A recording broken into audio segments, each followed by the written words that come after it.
Saudara, bertemu kembali bersama saya Dinda Ayu Pratiwi di dalam program Ketapang TV Jurnal, edisi Senin 12 April 2021. Berbagai informasi menarik seputaran Kabupaten Ketapang dan sekitarnya akan kami suguhkan untuk Anda. Inilah dia Ketapang TV Jurnal selengkapnya. Satuan Gugus Tugas Penanganan COVID-19 Kabupaten Ketapang bersama dengan stakeholder terkait melakukan swab massal dadakan di tempat-tempat hiburan malam di Kabupaten Ketapang pada Sabtu malam kemarin. Swab massal ini dilakukan oleh Satgas COVID-19 bersama dengan Polres Ketapang, Kodim 1203, Satpol PP, BPBD, dan Dinas Kesehatan Kabupaten Ketapang dalam rangka memutus rantai penyebaran virus COVID-19 dan cipta kondisi menjelang bulan Ramadan yang dilakukan di tempat-tempat hiburan malam. Kegiatan ini guna mendisiplinkan masyarakat tentang pentingnya menerapkan protokol kesehatan dimanapun berada dan men-tracing penyebaran virus COVID-19 agar dapat ditanggulangi secara cepat. Kami dari Polres Ketapang, saya adalah Kabapok Polres Ketapang, Malaysia. Jadi pada malam hari ini kita bersama instansi terkait yaitu TNI, kemudian OPP, BPBD dan Dinkes. Kita akan melaksanakan kegiatan swab, random swab di tempat hiburan. Tujuan daripada kegiatan malam ini adalah kita mau men-tracing daripada penyebaran COVID yang ada di tempat hiburan, beberapa tempat hiburan yang ada di wilayah Kabupaten Ketapang, khususnya di kota dan Tapawan. Jadi tujuan daripada kegiatan ini, kami harapkan dengan adanya swab massal ini atau random swab ini, kita bisa memutus mata rantai COVID dan bisa men-tracing ataupun mendeteksi penyebaran COVID apakah dapat terjadi juga di tempat hiburan ataupun hanya terjadi di tempat biasa. Kemudian kita juga memberikan edukasi pada masyarakat bahwa di mana tempat pun apapun yang mereka kunjungi wajib hukumnya kita menerapkan prokes. Tujuannya guna memutus rantai COVID-19 yang ada di Kabupaten Ketapang. Tim Satgas COVID-19 di Kabupaten Ketapang berharap agar masyarakat dan pelaku usaha di Kabupaten Ketapang tetap menerapkan protokol kesehatan 5M, yaitu mencuci tangan, memakai masker, menjaga jarak, menjauhi kerumunan, dan mengurangi mobilitas. Paulina Piling melaporkan untuk Ketapang TV Jurnal.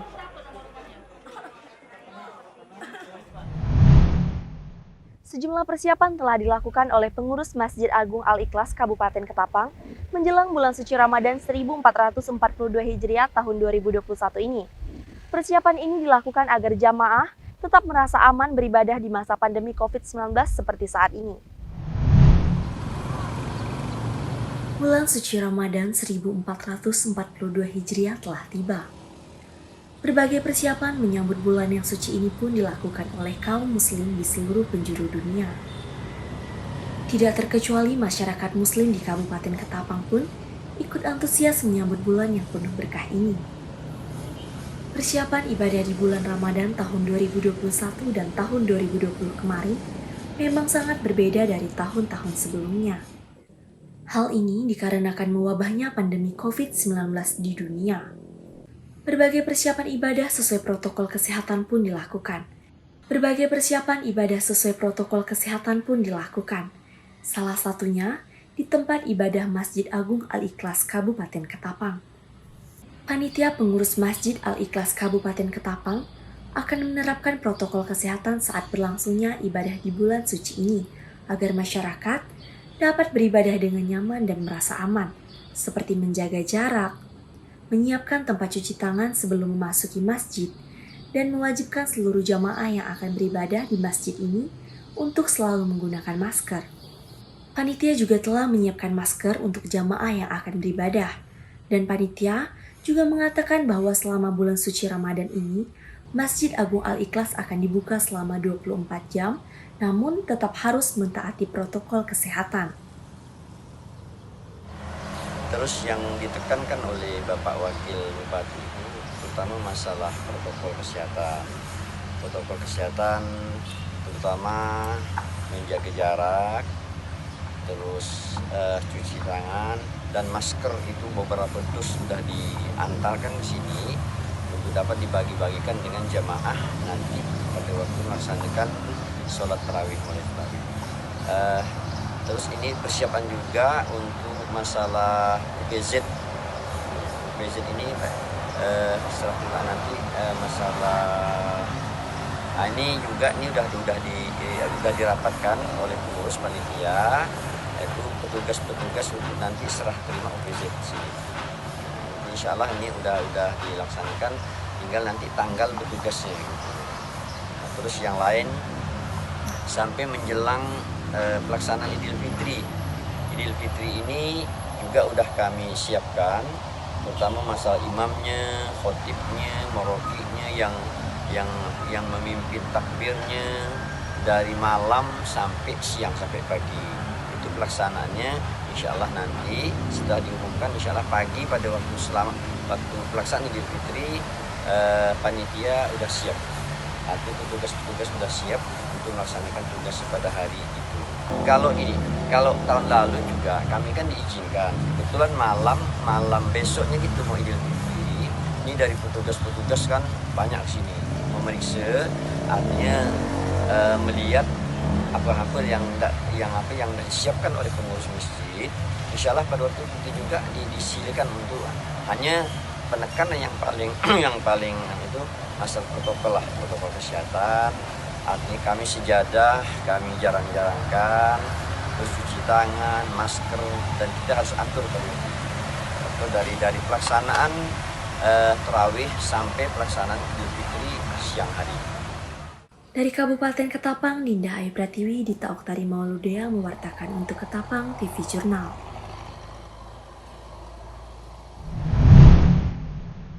Lembaga Pemasyarakatan Kelas 2 Pontianak memusnahkan ratusan barang sitaan milik warga binaan. Ratusan barang ini didapat oleh petugas dari dalam lapas saat razia pada apel siaga pengamanan menjelang bulan suci Ramadan 2021.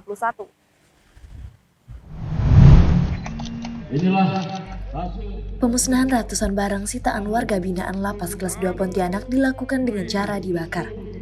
Pemusnahan dilaksanakan di halaman Lapas Kelas 2 Pontianak, dipimpin langsung oleh Kepala Divisi Pemasyarakatan Kakanwil Kemenkumham Kalimantan Barat, Supro Bowati, dan Kepala Lapas Kelas 2 Pontianak Farhan Hidayat. Ratusan barang sitaan yang dimusnahkan ini merupakan hasil dari razia yang dilakukan pihak lapas dalam apel siaga pengamanan menjelang bulan Ramadan tahun 2021. Hasilnya petugas menemukan ratusan barang milik warga binaan yang ada di dalam lapas, mulai dari kartu remi, kipas angin, korek api, sajam, hingga alat pengisap narkoba, dan masih banyak barang lainnya yang diamankan. Kepala Divisi Pemasyarakatan Kakanwil Kemenkumham Kalimantan Barat Suprobowati mengatakan jika pihaknya selama ini sudah cukup ketat melakukan pemeriksaan terhadap barang bawaan di depan pintu masuk. Namun tetap saja masih ada barang terlarang ditemukan. Untuk itu, kedepannya bisa menjadi pelajaran bagi pihak lapas agar lebih profesional saat bertugas. Pagi ini setelah kami melakukan gelar apel siaga, sengaja seluruh peserta kami berdayakan untuk melakukan penggeledahan di Lapas Pontianak seluruh blok hunian, jadi tanpa kecuali. Nah, ini diharapkan nantinya Lapas Pontianak itu bisa benar-benar zero narkoba, karena memang dari info beberapa kali masih ada saja WBP yang berani melakukan transaksi dengan mereka yang ada di luar. Nah, hari ini kami mencoba agar nantinya para WBP itu sudah betul-betul kapok dan tidak akan melakukan transaksi ataupun kegiatan yang bersentuhan dengan narkoba. Sehingga pagi ini semua saya coba untuk bergerak bersama-sama membersihkan kamar-kamar hunian. Dan hasil dari penggeledahan tadi, Bapak Ibu sudah lihat sendiri, langsung kami musnahkan tanpa ada satu benda pun yang tertinggal. Harapan kami nantinya juga petugas maupun jajaran yang ada pas sekabar betul-betul siaga sekaligus mungkin cukup profesional dalam rangka menangani masalah-masalah yang ada di dalam lapas dan tidak berpihak atau mungkin malah mendukung hal-hal yang tidak baik yang terjadi pada para ODP tersebut. Nah, barang-barang yang ditemukan tadi, benda tajam ada, pisau ada, kartu remi ada, benda bekas untuk mengkonsumsi sabu juga ada, mungkin merupakan suatu kebocoran juga ya. Kami Walaupun kami sudah begitu ketat melakukan pemeriksaan semua barang yang masuk di pintu 1, ternyata tadi kami melakukan penggeledahan masih juga ditemukan barang-barang terlarang yang ada di dalam. Dan ini merupakan suatu ini kami agar kami nanti ke depan untuk bisa lebih teliti lagi, sekaligus mungkin lebih menekankan pada mereka P2U khususnya yang ada di pintu 1 dalam bertugas itu betul-betul profesional dan tidak lengah dengan segala sesuatu yang masuk untuk diperiksa. Hanya saja mungkin hambatannya kami manual alatnya, kami tidak punya alat untuk mendeteksi barang yang masuk.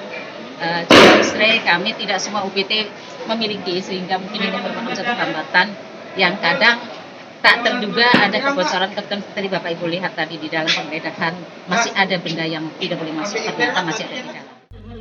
Sementara terkait kendala terhadap pemeriksaan di Lapas Kelas 2 Pontianak saat ini, pihak Lapas Kelas 2 Pontianak mengaku pihaknya masih menggunakan sistem manual dan belum memiliki alat pendeteksi yang canggih, sehingga kedepannya diharapkan bisa memiliki alat tersebut. Dari Kota Pontianak, Dita Utari Mauludea, M. Amarudin mewartakan untuk Ketapang TV Jurnal. 6 DPC yang dilantik, maka total kepengurusan cabang IWAPI di Kalimantan Barat menjadi 9. Setelah sebelumnya terbentuk DPC IWAPI Pontianak, Singkawang, dan Mempawah. Dewan Pengurus Daerah Ikatan Wanita Pengusaha Indonesia resmi melantik 6 DPC IWAPI di Kalimantan Barat. 6 DPC IWAPI yang dilantik di salah satu hotel di Kota Pontianak ini, diantaranya DPC Kabupaten Ketapang, Kabupaten Sintang, Kabupaten Bengkayang, Kabupaten Sambas, Kabupaten Melawi, dan Kabupaten Kapuas Hulu. Dengan dilantiknya 6 DPC baru ini, maka total ada 9 kepengurusan cabang IWAPI. Sebelumnya DPC IWAPI di Kota Pontianak, Kota Singkawang, dan Kabupaten Mempawah juga telah terbentuk. Wakil Ketua Umum 1 DPD IWAPI Kalimantan Barat Nani Sawitri menyampaikan harapan pengusaha-pengusaha wanita di Kalimantan Barat dalam bidang UMKM dapat lebih terorganisir, sehingga usahanya dapat lebih meningkat. Ia juga mengatakan para pengurus cabang yang baru saja dilantik memiliki tanggung jawab untuk membuat kepengurusan hingga ke tingkat ranting di seluruh masyarakat. Waktu pertama kita ada 3 DPC, yaitu DPC Mempawah, Pontianak, sama Singkawang. Sambas lagi udah demisioner. Jadi ada 4 tapi yang 3 aktif. Ya. Nah, untuk saat ini jumlah orang yang di Kalimantan sendiri, anggota yang berada di naungan IWAPI sendiri ada berapa banyak sih, Bu? Dia sekitar 2000-an. Bu, dari 2000 anggota itu kan berarti kan kebanyakan yang tergabung dalam IWAPI merupakan teman-teman merupakan pengusaha UMKM. Nah, di saat ini mungkin ada berapa banyak, Bu, yang memang teman-teman IWAPI ini menaungi pekerja-pekerja di wilayah Kalimantan Barat? Mereka tuh rata-rata apalagi dalam keadaan krisis pandemi ya mereka hanya kebanyakan online sekarang, jadi secara online.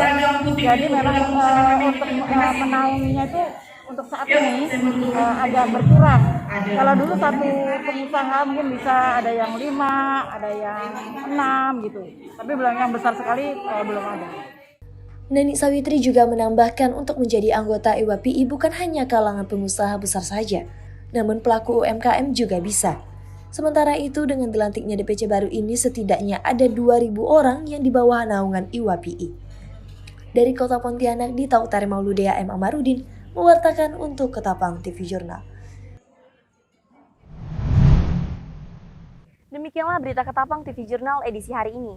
Saya Dinda Ayu Pratiwi beserta seluruh tim redaksi yang bertugas pamit undur diri. Terima kasih dan sampai jumpa.